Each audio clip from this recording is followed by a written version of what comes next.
Livelihood Training Center sa Villasis muling binuksan. Para sa detalye kasama natin Idol Jam Victorio.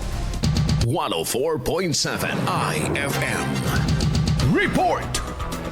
Muling binuksan ang Livelihood Training Center sa Villasis para sa pagpapataas ng kaalaman at kakayahan ng mga residente na makapaghanap ng trabaho. Ilan sa mga kursong maaaring pagpilian ng mga residente ang Electrical Installation and Maintenance NC2, Masonry NC2 at Solar Installation katuwang ang TESDA. Inilunsad din ang isang survey na may layunin na matukoy ang mga programa na nais buksan ng publiko upang maging tugma sa pangangailangan ng komunidad. Nanindigan naman ang lokal na pamahalaan sa pagpapalakas sa kakayahan ng mga residente upang makapaghanap ng trabaho at magkaroon ng diretsong pangtustos sa pamumuhay. Noong 2017, nasa 117 na residente sa bayan ang nagtapos iba't ibang kurso na nabigyan ng kaukulang sertipiko, toolkits at training allowance. Kinatuwa naman mga residente ang pagbabalik operasyon ng pasilidad para sa kanilang skills development. Kasama mo mula dito sa IFM Digupan. Ito si Idol Jam Victorio. Tatak IFM.